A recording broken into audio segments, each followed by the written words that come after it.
Ai-je le droit de revendre ma voiture sans contrôle technique?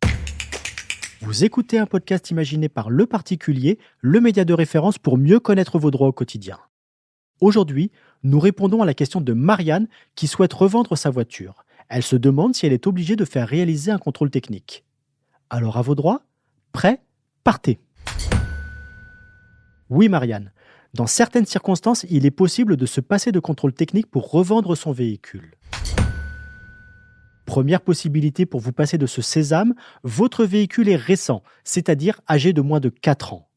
Toutefois, si la date de première mise en circulation de votre véhicule est très proche des 4 ans fatidiques, mieux vaut peut-être réaliser le contrôle pour montrer votre bonne foi à l'acquéreur. En effet, le premier contrôle technique est à réaliser au cours des 6 mois qui précèdent ce 4e anniversaire. Si votre véhicule a plus de 4 ans, vous n'avez pas le choix. Vous devez fournir à l'acquéreur un contrôle périodique daté de moins de 6 mois. En effet, un acheteur particulier a absolument besoin de cette preuve pour faire immatriculer son automobile.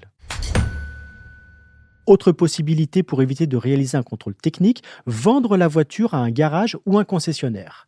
Un professionnel de l'automobile étant à même d'évaluer précisément l'état du véhicule qu'il achète, le contrôle technique n'est pas requis.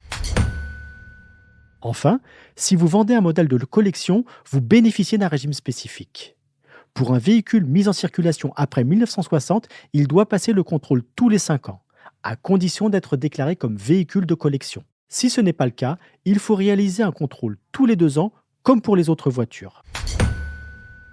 En revanche, si la première immatriculation du véhicule est antérieure à 1960, il n'y a pas d'obligation de faire réaliser un contrôle technique.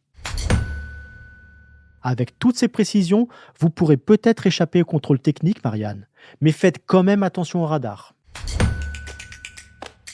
Je suis Arnaud Saugera, journaliste au particulier. Merci d'avoir écouté cet épisode. Si ce podcast vous intéresse, vous pouvez également retrouver toute l'actualité patrimoniale sur notre site leparticulier.lefigaro.fr.